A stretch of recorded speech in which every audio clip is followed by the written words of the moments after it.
Hello everyone, Gurukul academy के YouTube channel पे आपका स्वागत है। और आज हम लोग मैथ्स के प्रैक्टिस सेशन को लेकर आए हैं, जिसमें हम लोगों ने काफ़ी इंपॉर्टेंट क्वेश्चन अलग अलग जगह से निकाले हैं और कंपाइल किया है, ताकि आपको हर एग्ज़ाम के हिसाब से ये काफ़ी इंपॉर्टेंट लगे। ठीक है, तो हम लोग स्टार्ट करते हैं। पहला क्वेश्चन दे रखा है, दिनेश अपने ग्राहकों को रेनकोट पर 15% की छूट प्रदान करता है और फिर भी वह 25% का लाभ कमाता है। 800 रुपये के अंकित मूल्य वाले रेनकोट की वास्तविक कीमत क्या है। क्वेश्चन पढ़ने पर आपके दिमाग में आना चाहिए कि यहाँ पर आपको ये छूट दे रखा है और ये लाभ दे रखा है, यानी कि यहाँ पर आपको एमपी भी मिलना चाहिए और सीपी भी मिलना चाहिए। ठीक है, अब आगे पढ़ने पर ये दिखा कि 800 रुपये का अंकित मूल्य, यानी अंकित मूल्य दे रखा है। ठीक है, 15% की छूट देने के बाद मान लीजिए 100 रुपये है या 100 रुपये मान लेते हैं, तो 100 रुपये पर 15% की छूट दी गई तो आपको 85 रुपये पर दिया गया होगा। बट यहाँ पर आपको क्या दे रखा है, यहाँ पर आपको अंकित मूल्य दे रखा है, मतलब 100 रुपये की वैल्यू जो आपने मानी है वो 800 के बराबर है एक्चुअल में। तो 1 बराबर हो जाएगा 8, तो 85 बराबर कितना हो जाएगा, 85 बराबर हो जाएगा 8 गुणे 85। ठीक है, यहाँ पर आप जैसे ही मल्टीप्लाई करेंगे तो 680 रुपये पे उसने बेचा है। अच्छा, ये जब बेचा है तो ये आया क्या, ये आपका एसपी आया। ठीक है, अब जब एसपी आपको यहाँ पे मिल गया है, ठीक है, इसके बाद ये क्या कह रहे हैं कि 25% का लाभ। अब एसपी मिल गया तो अब ये वाला काम खत्म, छूट वाला काम खत्म है। ठीक है, अब आप सीपी पे आएंगे तो सीपी और एसपी का अगर आप रेशियो निकाल लें, ठीक है, 25% का लाभ कमाता है, इसका मतलब 5 पे बेच रहा है, 4 की चीज़ को 5 पे बेच रहा है और आपको दे क्या रखा है 5, तो 5 बराबर अगर आपको 680 दे रखा है, ठीक है, तो 1 बराबर कितना हो जाएगा 680 बटे 5। तो यहाँ पे हमें क्या निकालना है, हमें यहाँ पे सीपी निकालना है, क्योंकि यहाँ पे वास्तविक कीमत की बात हो रही है। तो सीपी आपका कितना है 4 बराबर कितना हो जाएगा 680 बटे 5 गुणे 4। ठीक है, इसके बाद अब आपको यहाँ पे भी थोड़ा सा दिमाग लगाना है, वो ये लगाना है कि 5 यहाँ पे नीचे है ना, तो अगर नीचे 10 होता तो 0 0 कट जाता। तो हम अपने मन से यहाँ पे 2 का मल्टीप्लाई 2 का डिवाइड, ये आपको मन में करना है, कॉपी पे नहीं लिखना है। जितना मैं लिख रहा हूँ इतना लिख के भी नहीं करना होता पेपर में। तो ये आपका ये कट जाएगा, तो ये 4 दूनी 8 हो जाएगा। ठीक है, 68 गुणे 8 तो 88 64 4 6 और 6 48 54। तो आपका आप यहाँ आंसर दिख रहा है 544। तो इस तरह से आपको क्वेश्चन करना होता है। ठीक है, छोटी छोटी आप एडिंग्स करेंगे तो आपके कुछ सेकंड्स बचेंगे। अगला है, समान लंबाई की 2 ट्रेनें समांतर पटरियों पर एक ही दिशा में 46 किलोमीटर प्रति घंटा और 36 किलोमीटर प्रति घंटा की चाल से चल रही हैं। यदि तेज ट्रेन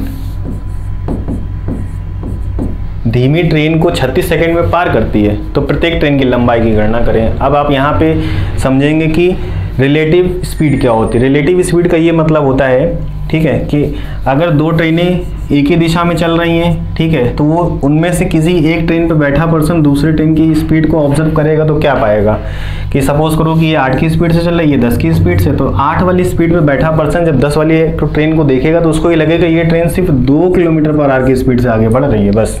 ठीक है, तो उसको ये ऐसा क्यों फील हो रहा है, क्योंकि यहाँ पे जो स्पीड है वो एक दूसरे को कैंसिल आउट कर देती है। अगर 2 ट्रेनें इक्वल स्पीड से चल रही होंगी तब क्या होगा, तब जो दोनों ट्रेन में, मतलब एक ट्रेन में बैठा पर्सन दूसरी ट्रेन को कैसा फील करेगा कि वो ट्रेन उसके साथ ही एकदम खड़ी हुई है। ठीक है, यानी कि उस ट्रेन में कोई गति नहीं है, ऐसा फील करेगा।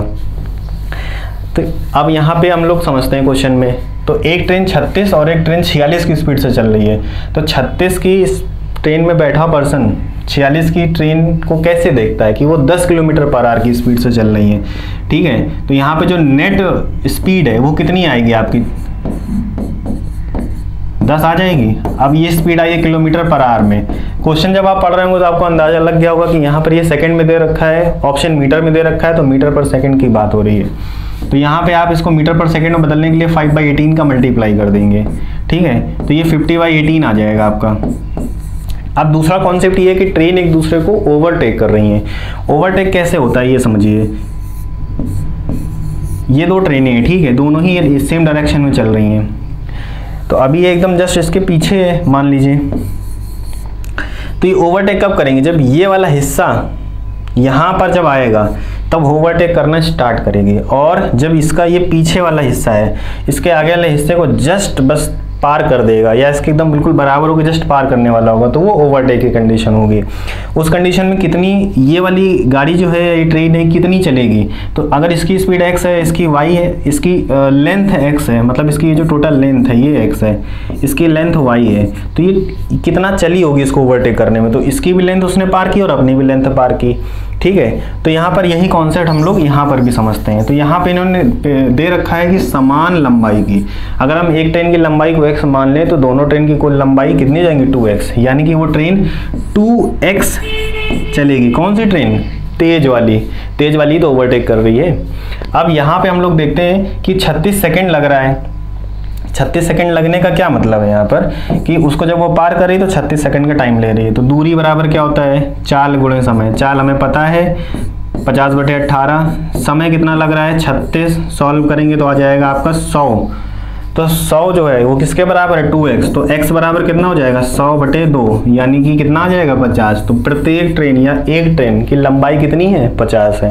ठीक है, समझ में आ रहा होगा। यहाँ पे दो कॉन्सेप्ट आपको लगे हैं, अब रिवाइंड करके चाहें तो देख लीजिएगा।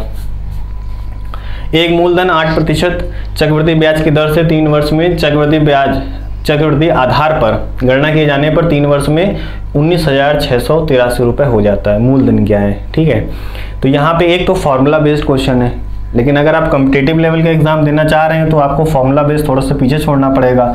8% का क्या मतलब होता है? 4% होता है 1/25, तो 8% 2/25 हो जाएगा, यानी कि 25 पे 2 रुपए का ब्याज मिल रहा है, यानी कि 25 की चीज़ कितनी हो जा रही है एक साल में? 27 हो जा रही है। उसी तरह वो अगले साल में भी ऐसा ही हो रहा है। ठीक है, और उसके अगले साल में भी ऐसा ही हो रहा है, तो 3 साल तक सेम चीज़ रिपीट कर रही है ना।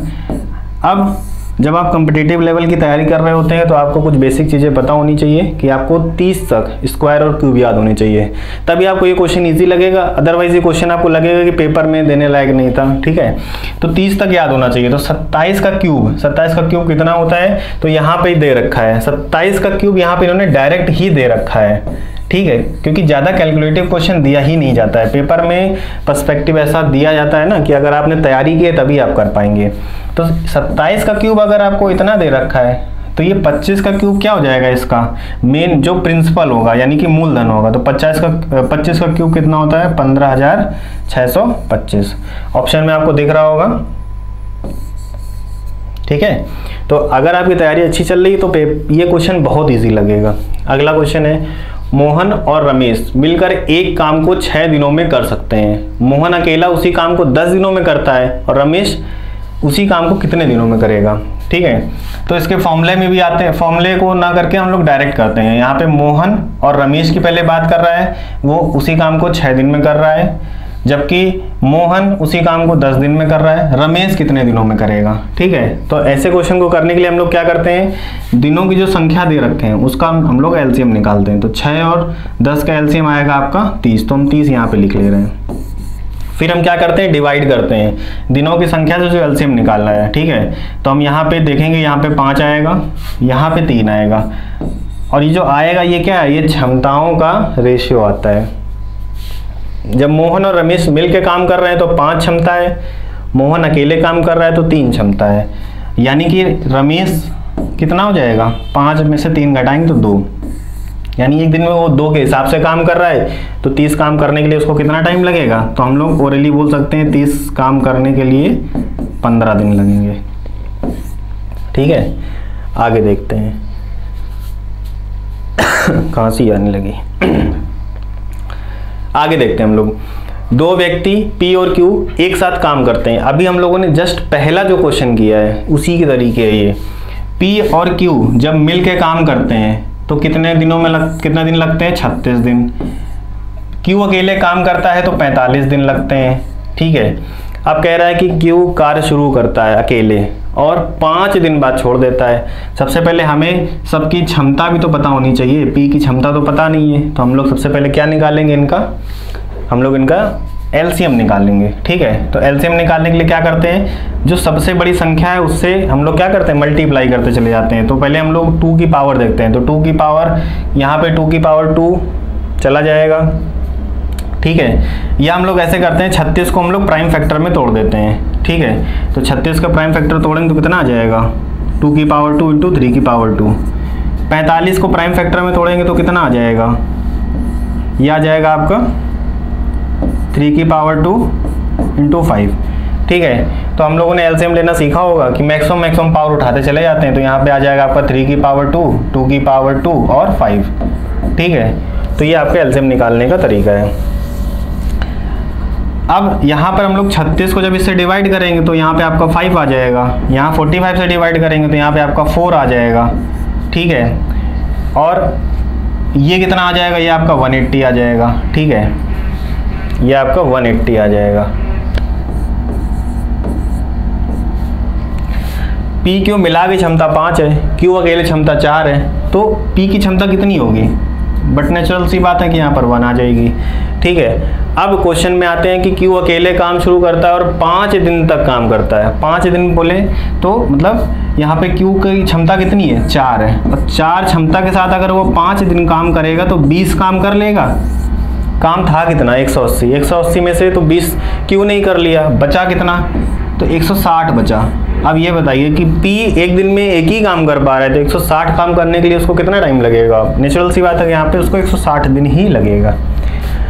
समझ में आ गया होगा। आगे देखते हैं, यदि सामान रुपये 600 में, मतलब 600 रुपये में बेचा जाता है और उसका 5वां हिस्सा 20% की हानि पर बेचा जाता है, शेष को कितने प्रतिशत पर बेचा जाना चाहिए ताकि पूरे लेन देन में 30% का लाभ हो। ठीक है, तो ये कई तरीके से भी लग सकता है ना, लेकिन अभी हम लोग बेसिक तरीके से थोड़ा सा देखते हैं। तो उसका 5वां हिस्सा मतलब 600 का 5वां हिस्सा मीन्स 120। 120 पे यहाँ पे 20% की हानि हो रही, तो हम सिर्फ हानि निकालेंगे, लाभ निकालेंगे, बाकी पूरी वैल्यू नहीं निकालेंगे एग्जैक्ट कितने में बेचा गया है। तो यहाँ पे कितने बेचा गया है, 20% की हानि पर, मतलब 1/5, 5वां हिस्सा बेचा गया है ना। तो यहाँ पे क्या हो जाएगा, 24 आ जाएगा। 24 रुपए की हानि हो गई, माइनस सिर्फ इसलिए लगाए ताकि आपको ये पता चले कि यहाँ पर हानि हो रही है। बचा कितना हिस्सा है, 480। इसके बाद ये कह रहे हैं जो पूरा हिस्सा है उस पर कितने का लाभ होना चाहिए, 30% का। तो 30% मतलब 2 0 अपने मन में हटा लीजिए और 30 का मल्टीप्लाई, मतलब 180 रुपये का लाभ होना चाहिए। 180 रुपये का लाभ होना भी चाहिए। साथ में आपने हानि पहले ही कर ली, तो हानि भी आपको उसमें कवर करनी है। तो आपको कितना टोटल 204 रुपये का आपको यहाँ पे लाभ चाहिए। कितना सामान बेच के, 480। तो 480 पर 204 कितना प्रतिशत बना रहा है। ठीक है, 204 जो है 480 का कितना प्रतिशत है, बस यही निकाल लेना है ना। इतना ही तो परसेंट लाभ कमाना पड़ेगा। तो हम लोग यहाँ पे सॉल्व कर लेते हैं। 0 से 0 काट देंगे, 4 से काट देंगे, 4 से ये 12, ठीक है, 4 से ये काट देंगे तो 4 से ये एक बार में। ठीक है, अब क्योंकि कैलकुलेशन यहाँ पर थोड़ी सी है तो आपको करनी ही पड़ेगी। अब यहाँ 10 बचा है आपका, यहाँ पे ये 5 हो जाएगा 2 से काटने पर, और ये 2 से काटने पर 6 हो जाएगा। ठीक है, और यहाँ पे हो जाएगा आपका, और जब इसको आप डिवाइड करेंगे तो कितना मिलेगा यहाँ पे, 6 चौको 24। तो ये 2 ऑप्शन में 4 आ रहा है ना। और ये पूरा कटते हुए दिख भी नहीं रहा क्योंकि लास्ट में 5 है, इवन नंबर नहीं है, 2 से कट ही नहीं रहा। तो आपको इसको डिवाइड नहीं देना, बस यहीं पे अंदाजा लगा लेना कि ये सही हो जाएगा। ये क्यों नहीं हो पाएगा, क्योंकि 0, तो क्या ये 6 से पूरा कंप्लीटली कट रहा है, कट ही नहीं रहा है। ठीक है, तो यहाँ से हमें पता चल जाएगा कि ये है। तो ऑप्शन के साथ भी आपको मतलब खेलना है, ऐसा नहीं है कि सिर्फ आप कैलकुलेशन करते चले जा रहे हैं। ठीक है, तो हमने यहाँ पे कैलकुलेशन की भी नहीं पूरी और हमें ऑप्शन का पता भी चल गया। समझ में आ रहा होगा। अगला, इसका हमें एचसीएफ फाइंड आउट करना है। ठीक है, तो सबसे पहले हमें इनको फ्रैक्शनल वैल्यूज़ में बदलना पड़ेगा। तो ये कितना होता है, ये 1/4 होता है। अभी 2.08 है, तो हम इसको क्या लिख सकते हैं, हम इसको लिख सकते हैं 2 + 0.08। 0.08 मतलब 8/100, और आपने देखा होगा कि 8/100 का मतलब होता है कि 2/25। तो 2/25 है, तो हम इसको हटा के सीधा 2/25 लिख लेते हैं। यहाँ पे आप इसको ऐड कर लेंगे तो कितना आ जाएगा आपका 52/25। अगला है ये 8.1, तो इसको आप सिंपली पॉइंट हटा के नीचे 0 बढ़ा देंगे, और दोनों नंबर को प्राइम नंबर है तो कटने कोई सवाल ही नहीं है। ठीक है, जब हमें एचसीएफ फाइंड आउट करना होता है तो क्या होता है, जब फ्रैक्शनल वैल्यूज का एचसीएफ होता है तो न्यूमरेटर का एचसीएफ और डिनोमिनेटर का हम लोग एलसीएम लेते हैं। ठीक है, यानी कि न्यूमरेटर मतलब अंश का एचसीएफ और हर का एलसीएम लेते हैं। इसका एचसीएफ लेंगे 1, 52 और 8, इनमें से कुछ कॉमन ही नहीं है तो वहाँ पे 1 आ जाएगा। और नीचे एलसीएम लेंगे, यानी कि एक ऐसा नंबर जो सबकी टेबल में आता हो, है ना। तो हम लोग एलसीएम में क्या करते हैं, बड़े नंबर को उठाते हैं, उसकी टेबल पढ़ना स्टार्ट करते हैं और चेक करते जाते हैं कि इसकी टेबल में ऐसा कौन सा नंबर है जो इसकी और इसमें भी अवेलेबल हो। तो अगर आप जब पढ़ेंगे तो 50 नहीं अवेलेबल है, 75 में भी नहीं आएगा, 100 में सब आ जा रहे हैं, क्योंकि 100 ये 100 को भी काट ले रहा है, ये भी 100 को काट ले रहा है, तो 100 आ जाएगा। सॉल्व करेंगे तो 0.01 आ जाएगा। ये आपका ऑप्शन दिख गया, ठीक है। तो इस तरह से ये क्वेश्चन होगा और ये कोशिश करेंगे तो ओरली भी हो सकता है। अगला क्वेश्चन है, एक कर्मचारी के वेतन में पहले 15% की वृद्धि होती है और फिर 25% की कमी होती है। तो यहाँ पर आपको नेट चेंज लगाना पड़ेगा। क्यों? क्योंकि कमी हो रही है और उसी राशि में फिर क्या कर रहे हैं, वृद्धि कर रहे हैं। तो नेट चेंज आपका फॉर्मूला पता होना चाहिए, x + y + xy अपॉन 100। तो ये क्या कह रहे हैं कि पहले आपकी 15% की वृद्धि होती है, 25% की कमी होती है, ठीक है। तो ये हो जाएगा आपका 25 × 15/100।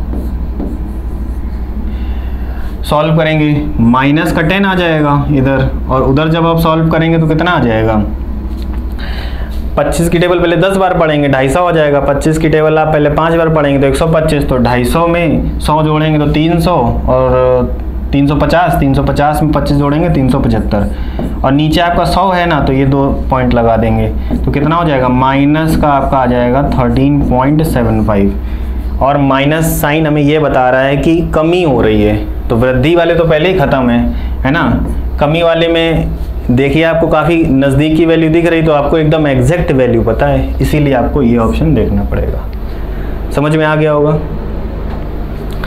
अब आगे देखते हैं, कह रहे हैं कि एक कक्षा में 50 विद्यार्थी हैं, लड़कों की संख्या और लड़कियों की संख्या का अनुपात दे रखा है।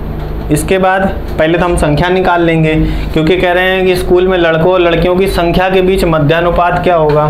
तो लड़कों और लड़कियों की संख्या तो आप निकालें, तो आप यहीं से देख लेते हैं। 16 और 9 को जब आप मन में कैलकुलेट करेंगे तो आएगा 25, और एग्जैक्ट वैल्यू आपकी जो दे रखी है वो रियल वैल्यू 50 दे रखी है, तो मतलब डबल है ना, तो रेशियो में इनका भी डबल कर दो, ये 32 हो जाएगा, और ये कितना हो जाएगा, ये 18 हो जाएगा। तो ये लड़के हैं, ये लड़कियां हैं।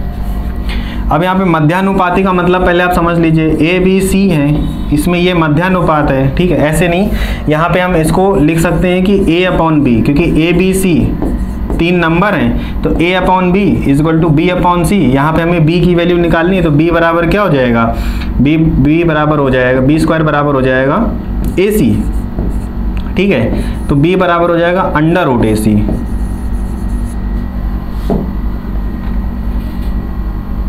समझ में आ रहा होगा आपको। तो यहाँ पे आपको b की वैल्यू निकालनी है, और आपने ये आप a मान लीजिए और ये आप c मान लीजिए, ठीक है। तो यहाँ पे हम लोग देख लेते हैं, p बराबर क्या हो जाएगा 32 और 18। अब इसको आप क्या करेंगे, तो हम क्या करेंगे, चाहें तो इससे 2 उठा के इसको दे देंगे, तो हमारी वैल्यू हमारे सामने आ जाएगी। ये 16 हो जाएगा और ये आपका 36 हो जाएगा। 16 होता है 4 का स्क्वायर, 36 होता है 6 का स्क्वायर, मल्टीप्लाई हो जाएगा आपका 24 आ जाएगा। समझ में आ रहा होगा आपको। आगे देखते हैं, कह रहे हैं कि वह सबसे बड़ी संख्या ज्ञात करें जिससे संख्या 47, 95 और 185 को विभाजित करने पर प्रत्येक स्थिति में शेषफल समान हो। तो ये एचसीएफ का केस होता है। अगर आपने एचसीएफ का चैप्टर पढ़ा हो तो उसमें एचसीएफ के बहुत सारे केस होते हैं। उसमें से आपको एक केस ये भी दिखता है कि जब संख्याओं का एचसीएफ फाइंड आउट करना हो, है ना, और वो एचसीएफ ऐसा हो कि संख्याओं से डिवाइड करने पर, संख्याओं को जब हम डिवाइड करेंगे उससे, तो हमें सेम यहाँ पे शेषफल मिले। तो उसका कॉन्सेप्ट ये होता है कि हम इनका, है ना, इनका डिफरेंस निकालेंगे, तो हो जाएगा आपका 95 और 47। फिर 95 और 187 का डिफरेंस निकालेंगे, और फिर हम 187 और 47 का डिफरेंस निकालेंगे।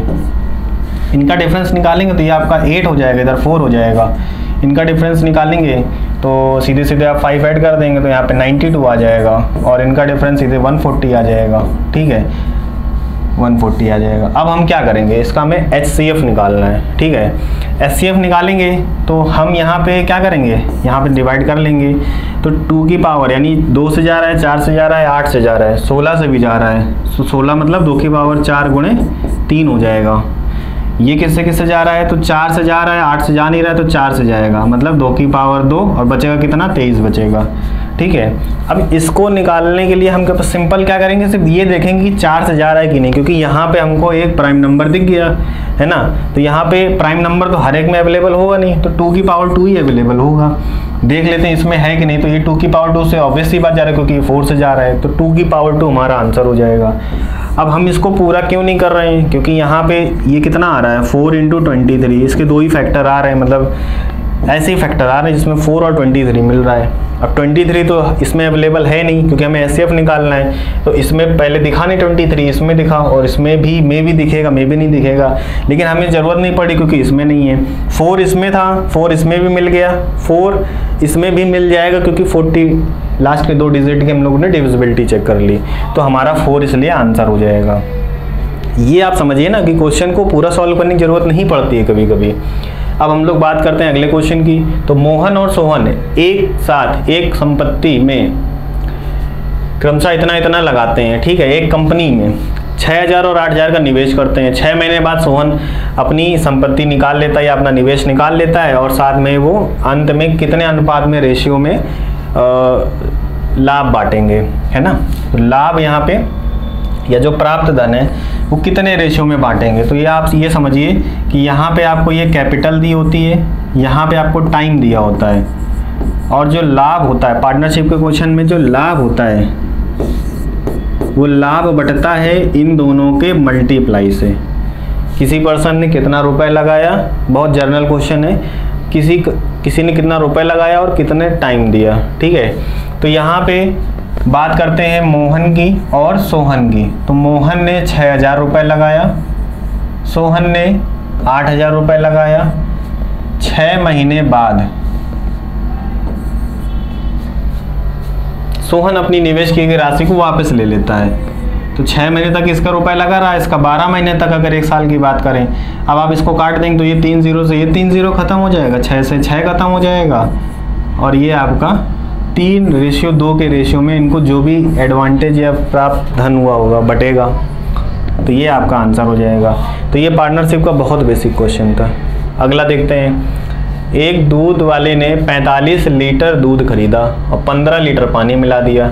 यदि मिश्रण का प्रति लीटर मूल्य 50 रुपये हो जाता तो प्रति लीटर दूध का क्रय मूल्य कितना होगा। हो जाता का मतलब है यहाँ पे क्रय मूल्य आ गया, तो लाभ हानि का कॉन्सेप्ट यहाँ पे दे ही नहीं रखा है ना। तो हो जाता का मतलब क्या है कि पानी मिलाने पर वो 50 रुपये में हो जाता है, ठीक है। यानी कि नो प्रॉफिट नो लॉस वाली कंडीशन है यहाँ पे। तो 45 लीटर दूध था, इसका कोई रेट रहा होगा, इन्होंने 15 लीटर पानी मिला दिया, ठीक है। तो इसको 50 रुपये में बेचा, 50 रुपये में बेचा।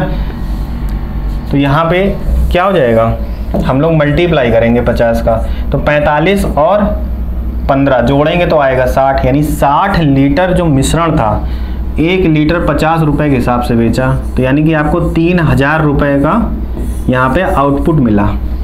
अब ये क्या कह रहे हैं कि जब दूध में पानी नहीं मिलाया था तो दूध का दाम कितना था। तो यानी कि आप 45 का मल्टीप्लाई यहाँ पे डिवाइड कर लेंगे, तो 15 से काटेंगे 3 बार में, 15 से काटेंगे 2 बार में, तो 200/3 क्या होता है, 66 सही 2/3। पहला ऑप्शन आपको मिल जाएगा, और यहाँ पे पानी भी निःशुल्क है, ठीक है। इसीलिए यहाँ पे नो प्रॉफिट नो लॉस की कंडीशन थी। अगला क्वेश्चन देखते हैं हम लोग। एक गांव की जनसंख्या में पहले 5% की वृद्धि होती है और दूसरे वर्ष में 5% घट जाता है। दूसरे वर्ष के अंत में इसकी जनसंख्या इतनी थी, ठीक है। तो ऐसे क्वेश्चन में जब 2 वर्ष तक अगर चलता है तो हम लोग नेट चेंज का यूज़ कर लेते हैं, अदरवाइज फिर हम लोग रेशियो की तरफ बढ़ जाते हैं। यहाँ पे सिर्फ 2 साल की बात हो रही तो हम नेट चेंज की तरफ जा सकते हैं। तो नेट चेंज में क्या करते हैं, सबसे पहले यहाँ पे 5% की यहाँ पे वृद्धि होती है, फिर 5% की कमी होती है। तो यहाँ पे हम लोग क्या करेंगे, नेट चेंज अप्लाई करेंगे, तो हमारा आंसर काफ़ी इजीली निकल आएगा। अभी आप देखिएगा ये से ये ख़त्म हो जाएगा, और इसको जब हम सॉल्व करेंगे तो 0.25 आ जाएगा। यानी कि ओवरऑल क्या हुआ है, हमको ओवरऑल हमको इतने की कमी हुई है प्रतिशत की, ठीक है। अच्छा, जनसंख्या मान लीजिए 100% थी, इसमें से 0.25% की कमी हो गई, तो बचा कितना, 99.75 बचा। और ये 99.75 क्या है, 2 वर्ष बाद की जनसंख्या है, और एक्चुअल में क्या जनसंख्या है, इतनी ही है, बस पॉइंट का डिफरेंस है। इसीलिए कहा था कि आप इससे लगाएंगे तो आपको ईजी फील होगा। तो ये बराबर आपका कितना हो जाएगा, 9975। तो आप देखेंगे कि 1 बराबर है 100 गुना के, तो 100 बराबर किसके बराबर हो जाएगा, 100 बराबर हो जाएगा 10,000 के। तो आपको 10,000 ऑप्शन में दिख रहा होगा। ठीक है, तो इस तरह से ये क्वेश्चन लगेगा। आगे देखते हैं। विधि ने राधा को चक्रवृद्धि ब्याज पर 8,000 रुपये 2 वर्ष के लिए 5% वार्षिक की दर से वार्षिक चक्रवृद्धि आधार पर दिए। विधि को तब कितने की हानि होती जब उसने राधा को ये धनराशि 5% वार्षिक के साधारण ब्याज पे 2 वर्ष के लिए दी होती। क्वेश्चन ये है कि 8,000 रुपये 2 वर्ष 5% की दर से चक्रवृद्धि ब्याज पे दिया है, तो ठीक है, साधारण पे देता तो कितना परसेंट कम हो जाता है ना। तो आप ये समझिए कि पहले साल में साधारण ब्याज और चक्रवृद्धि ब्याज में पहले साल में कोई डिफरेंस नहीं आता है। दूसरे साल में आप पहले ये देखिए कि 8,000 रुपये है, 8,000 रुपये पर ब्याज कितना मिलेगा एक साल में, तो आप सॉल्व करेंगे तो 400 रुपये आएगा, 400 रुपये ब्याज मिलेगा। तो अगर साधारण ब्याज होता तो अगले साल भी 400 मिलता, लेकिन चक्रवृद्धि ब्याज है तो क्या होगा, अगले साल भी 400 तो मिलेगा, लेकिन जो इससे पहले 400 मिला था इसका भी वो ब्याज ऐड कर लेते हैं चक्रवृद्धि ब्याज में, और यही आगे चल के एक बड़ा डिफरेंस आपको दिखता है। ठीक है, तो इसका आप क्या निकालेंगे, 5% और निकाल लेंगे। तो आप सॉल्व करेंगे तो 5 को 20, तो 20 रुपये आ जाएगा, है ना। तो ये आपका 20 रुपये दिख रहा है। तो क्वेश्चन आप ये समझिए कि 8,000 रुपये पर पहले वर्ष में अगर हम ब्याज की बात करें तो दोनों में, चाहे ये CP ले लें, CI ले लें, और चाहे हम ये SI ले लें, पहले साल में तो 400 रुपये ही मिलेगा। लेकिन सेकेंड ईयर में CI और SI में डिफरेंस आ जाएगा। क्यों, क्योंकि SI में तो 400 रुपये मिलेगा और इसका अकाउंट क्लोज हो जाएगा, बट CI में 400 रुपये मिलेगा प्लस पहले का जो 400 था उस पर भी ब्याज मिलेगा। उस पर कितना ब्याज मिलेगा, जितना चल रहा है 5% चल रहा है तो 5% ब्याज उस पर भी मिलेगा। तो यही तो एक्स्ट्रा आएगा। तो ये एक्स्ट्रा कितना आएगा, 4%, 400 का 5% निकालेंगे तो 20 आएगा, और यही एक्स्ट्रा डिफरेंस बन जाएगा। ठीक है, तो इस तरह से ये क्वेश्चन लगेंगे। आगे देखते हैं 5, 10, 15, 20। ठीक है, इतनी छूट दी जा रही है लगातार, इसके एकल छूट के बराबर, मतलब हम ये छूट हटा के एक छूट लाएं तो वो छूट का दाम क्या होगा। ठीक है, तो हम क्या करेंगे, मान लेंगे कि 100 रुपये था, तो 100 रुपये पर कितना छूट दी जा रही, पहले 5 छूट दी जा रही है, तो बेचा कितने में जा रहा है, 95 पे। ठीक है, तो 95/100 है, इसको हम लोग सिंपल क्या लिख लेंगे, जब 5 की बात आती है तो हम इसको 19/20 लिख लेंगे। थोड़ा सा कैलकुलेशन कम करेंगे। 10% का मतलब है 90% में बेची जा रही है, इसका मतलब 9/10 में बेची जा रही है। इसी तरह जब हम इसको सॉल्व करेंगे 15%, तो 15% मतलब क्या हो गया कि आपको ये 17/20 में बेची जा रही है। ठीक है, तो ये आपको याद होना चाहिए कि 15% कैसे निकाल रहे हैं हम लोग। 15% में बेची जा रही तो 85, 15% की छूट दी जा रही तो 85 पे बेची जा रही है। 85% को जब हम बदलेंगे तो ये मिलेगा। 20% की छूट दी जा रही है तो मतलब 80 पे बेची जा रही है, इसका मतलब 4/5 में बेची जा रही है। अब आपको ये कैलकुलेशन करनी है और इस कैलकुलेशन से आप बच नहीं सकते, ये तो आपको करनी ही पड़ेगी। तो यहाँ पे हम देखेंगे कि ये 20 पंचे 100 से ये पूरा आप 100 हटा दीजिए। ठीक है, इसके बाद ये आप 2 से काट लेंगे 5 बार में, 2 से जाएगा 2 बार में। ठीक है, और ये आप मल्टीप्लाई कर लेंगे तो क्या हो जाएगा, नीचे 100 आ जाएगा। ऊपर आप क्या करेंगे, यहाँ पे मल्टीप्लाई कर लेंगे तो 19 × 18 × 17, ये आपको मल्टीप्लाई करना पड़ेगा। ठीक है, तो करते हैं इसका मल्टीप्लाई। सिंपल से यहाँ पे थोड़ा सा और हम इजी कर सकते हैं। 289 किसका होता है, 17 का स्क्वायर। तो हम क्या करेंगे, 17 × 18, कैलकुलेशन का भी आप वे बता रहे हैं कि यहाँ पे 17 × 18 है तो 18 को हम क्या लिख सकते हैं, 17 + 1 लिख सकते हैं। तो 17 यहाँ पे जब हम मल्टीप्लाई करेंगे तो 17 × 17 इतना आ गया, और 17 × 1 कितना हो जाएगा, आप ये ऐड कर लेंगे। ठीक है, तो ये कितना आ जाएगा आपका 306। ठीक है, तो आपने देखा कि बहुत ही लेस स्ट्रेस के साथ, ज़्यादा आपको स्ट्रेस भी फील नहीं हुआ और आपने कैलकुलेट कर लिया। अब यहाँ पे क्या है, 19 × 19 करेंगे। ठीक है, फिर से यही मेथड यूज़ करेंगे तो आपको थोड़ा सा ईजी लगेगा। 19 को क्या लिख सकते हैं हम लोग, लिख सकते हैं 20 - 1। इसका डबल करना आसान है, 612 हो जाएगा, यानी कि 612 और ये 0 क्यों, ठीक है, क्योंकि यहाँ पे 20 है ना, तो ये 0 है। और उसके बाद इसका 1 माइनस कर देंगे, तो जैसे ही आप माइनस करेंगे तो यहाँ पे आपका बचेगा 4, यहाँ पे बचेगा 1, है ना, और यहाँ पे आपका बचेगा कितना 8, और यहाँ पे बचेगा 5। तो आपने देखा कि ज़्यादा हम लोगों ने स्ट्रेस भी नहीं लिया और क्वेश्चन हो गया। तो कैलकुलेशन भी आनी चाहिए। अब ये वो दाम है, ये फाइनल में बेचा जा रहा है इतने में, तो कितनी छूट दी गई होगी। तो आप ये लास्ट का डिजिट देखिए, लास्ट के डिजिट, क्योंकि सबके 2 डिजिट अलग है। तो जब 100 से घटाएंगे ना, या तो 100 से जब 14 घटाएंगे तो कितना बचेगा आपका, 86 बचेगा। तो पूरा कैलकुलेशन की जरूरत ही नहीं है, 86 कहाँ पे दिख रहा है, यहाँ पे दिख रहा है। तो आप ये देख लीजिए, ये आंसर हो जाएगा, ठीक है। तो आपने यहाँ पे देखा कि कैलकुलेशन को भी हम लोगों ने टैकल किया और साथ में हम लोगों ने आंसर भी निकाला। पूरा आंसर नहीं निकाला हम लोगों ने, थोड़ा सा बस ये हिंट ले लिया और हमें अपना आंसर दिख गया, ठीक है। तो इस तरह से ये क्वेश्चन करना है आपको, ये नहीं कि आप पूरा कैलकुलेशन करने बैठ गए। उसी का एक और एग्जांपल है, पहले इसको पढ़ते हैं। यदि एक घनाकार बॉक्स की लंबाई, चौड़ाई और ऊंचाई LBH दे रखा है 24, 16 और 12, बॉक्स का आयतन। अब ये पढ़ते ही कुछ लोग क्या करेंगे, L × B × H करना स्टार्ट कर देंगे, वो करना ही नहीं है। अब आप यहाँ पे पहले ऑप्शन को ऑब्जर्व करें, ऑप्शन को ऑब्जर्व करेंगे तो इसका यूनिट डिजिट 2 है, इसका 4 है, इसका 8 है और इसका 2 है, यानी कि इसका और इसका यूनिट डिजिट तो मैच कर रहा है, बाकी सबका नहीं मैच कर रहा है, ठीक है। तो हम एक रिस्क ले सकते हैं, अगर सबका ही मैच करता या 3 का भी मैच करता तो हम रिस्क नहीं लेते हैं, 2 में रिस्क ले सकते हैं। तो इसका यूनिट डिजिट, इसका यूनिट डिजिट और इसका यूनिट डिजिट लीजिए, तो 6 दूनी 12 और 12 चौक 48, यानी कि 8। किसी का यूनिट डिजिट 8 है, यहाँ पे आपको 8 दिख रहा है, आपको कैलकुलेशन ही नहीं करनी है।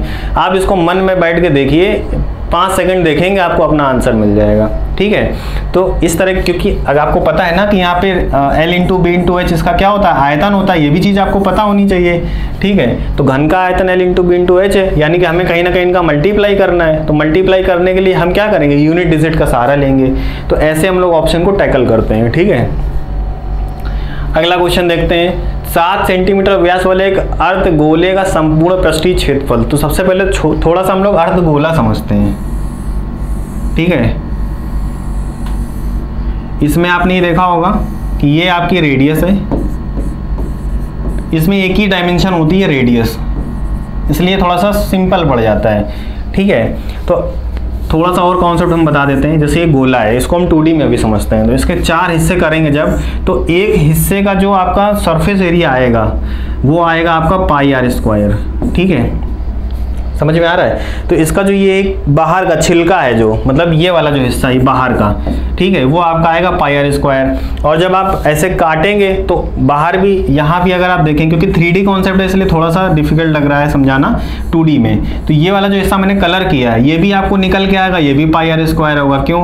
क्योंकि जब आप इसको ऊपर से देखेंगे, मतलब जब टॉप व्यू देखेंगे तो इसको आप ऐसा देखेंगे, और ये क्या होता है, एक सर्कल होता है, तो सर्कल का एरिया क्या होता है, πr²। तो सिंपल सी चीज़ हम ये कहना चाह रहे हैं कि हमने इसको काटा तो ऊपर πr² प्रकट हो गया, और नीचे क्या किया, नीचे यहाँ पे, क्योंकि ये आधा हिस्सा और ये आधा हिस्सा होता है πr², तो 2 हिस्से कितने हो जाएंगे, 2πr², और ये मिला के 3πr²। तो समझ में आ गया होगा आपको। तो ये जब आप इसका बेसिक पढ़ेंगे तब आपको काफ़ी अच्छे से 3D कॉन्सेप्ट में समझाया जाएगा। इसमें अभी आप बस इतना, आपको ये समझ में आ गया तो कोई दिक्कत नहीं समझ में आया तो आप ये समझ लें कि संपूर्ण पृष्ठीय क्षेत्रफल है ना, हेमिस्फेयर का, अर्धगोले का क्या होता है। तो यहाँ पे अगर हम एरिया की बात करें, संपूर्ण पृष्ठीय क्षेत्रफल, ठीक है, सॉरी, ये हो जाएगा 3πr², ठीक है। अब यहाँ भी आपको कैलकुलेशन ही करनी है, ठीक है, तो यहाँ पे आप कर लेते हैं फिर। तो ये हो जाएगा आपका 3 पाई, मतलब होता है 22/7 r। यहाँ पे दे रखा है व्यास, व्यास मतलब होता है डायमीटर। तो हम लोगों ने ये पढ़ा है कि d बराबर क्या होता है 2r, डायमीटर बराबर होता है 2 टाइम्स ऑफ रेडियस, तो r बराबर क्या हो जाएगा d/2। बिल्कुल बेसिक से बता रहा हूँ, जिसने पहली बार भी देखा होगा तो उसको समझ में आ जाएगा। यानी कितना हो जाएगा, ये 7/2 हो जाएगा। तो यहाँ पे हम लोग क्या रखेंगे, r² मतलब 7/2 × 7/2, ठीक है। 2 से ये 11 टाइम्स में कट जाएगा, 7 से ये 1 टाइम में कट जाएगा, ठीक है। अब फिर से मल्टीप्लाई, अब यहाँ पे हम क्या कर सकते हैं, नॉर्मल है, इसमें कोई दिक्कत नहीं है, हम सीधे सीधे मल्टीप्लाई करेंगे तो 33 × 7/2 हो जाएगा, ठीक है। ये कितना हो जाएगा, 3 2, 2 से काटेंगे तो 2 1 ज़ा 2, 2 1 ज़ा 2, 2 5 ज़ा 10, 2 5 ज़ा 10, आंसर आपको दिख गया होगा। ठीक है, तो आपको समझ में आ रहा होगा। तो यहाँ पे थोड़ा सा मेंसुरेशन का भी कॉन्सेप्ट है। आगे देखते हैं। 30 पुरुषों की औसत आयु 25 वर्ष है, उनके साथ 30 वर्ष की औसत आयु वाले 5 नए शामिल हो गए, सभी पुरुषों की औसत आयु ज्ञात करें। अब ये बताइए कि अगर ये जो ग्रुप है 25 वर्ष की औसत आयु वाला जो ग्रुप है 30 लोगों का, इसमें जो शामिल हुए हैं उनकी आयु भी अगर 25 होती तो क्या कोई डिफरेंस आता? कोई डिफरेंस नहीं आता। ठीक है, बट ये कह रहे हैं कि उन जो ग्रुप शामिल हुआ है 5 लोगों का, वो कितने का है? 30 साल का है, 30 वर्ष का है, मतलब उनकी औसत आयु 30 वर्ष है। तो इससे कितनी ज़्यादा है? इससे आपकी कितनी ज़्यादा है? तो यहाँ पे आप देख रहे होंगे 5 ज़्यादा है, यानी कि पर हेड एक पर्सन अपने साथ 5 आयु एक्स्ट्रा लेके आ रहा है। कितने लोग आ रहे हैं? टोटल आ रहे हैं नए 5। जब 5 आ रहे हैं तो ग्रुप में जुड़ जाएंगे, तो ग्रुप कितने का हो जाएगा? 35 का। तो जो एक्स्ट्रा आयु आई है वो 35 में इक्वली डिस्ट्रीब्यूट हो जाएगी। ठीक है, तो ये डिफरेंस आपको दिख रहा है कि ये एक्स्ट्रा आया, यानी कि 25 की आयु रहती बट ज़्यादा हो जाएगी। क्यों? क्योंकि कुछ लोग ज़्यादा लेकर आए हैं। उस ज़्यादा को कैसे हैंडल करेंगे? एक पर्सन अपने साथ 5 एक्स्ट्रा लेकर आ रहा है 5 वर्ष, तो 5 लोग कितने लेके आएंगे? 25, और कितने में बटेगा? 35 में, क्योंकि ये जुड़ने के बाद आपका 35 हो जाएगा। सॉल्व कर लेंगे, ये 7 बार में काट जाएगा, तो ये हो जाएगा 25 5/7, 25 सही 5/7। तो आपको ऑप्शन दिख रहा होगा ये बी। ठीक है, तो समझ में आ रहा होगा, काफ़ी इंटरेस्टिंग भी लग रहा होगा। एक वस्तु को 900 रुपये में बेचने पर अर्जित लाभ, ठीक है, अर्जित लाभ उसी वस्तु को 450 में बेचने पर हुई हानि का दुगना है। यानी कि कोई वस्तु जब हम 450 में बेच रहे हैं उसमें कोई हानि हो रही है, हम मान लेते हैं कि x की हानि हो रही, मान लेते हैं। ठीक है, तो अगर हम इसकी हानि को इसमें जोड़ देंगे तो ये हमारा क्या बन जाएगा? SP बन जाएगा। ठीक है, सॉरी, ये CP बन जाएगा। हमने हानि को जोड़ दिया, ऐसा समझिए ना कि 100 रुपये है, हमने जब इसको बेचा तो 80 रुपये में बेचा, 20 की हानि हो रही, तो अगर हम इसमें 20 रुपये जोड़ देंगे तो ये कहीं ना कहीं फिर से CP बन जाएगा ना।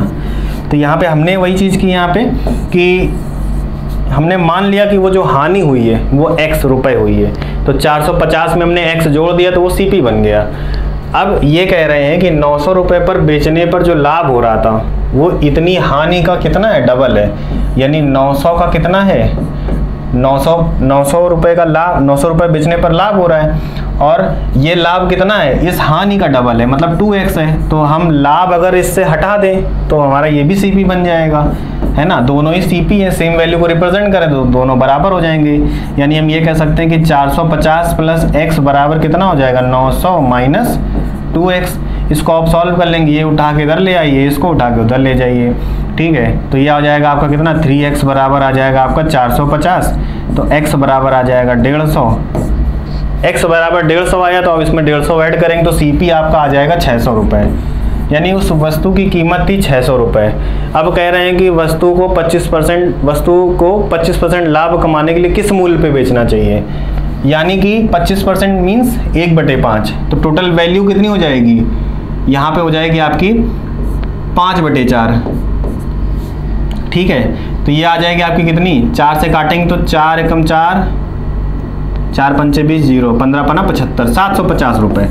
तो कितना आ जाएगा आपका?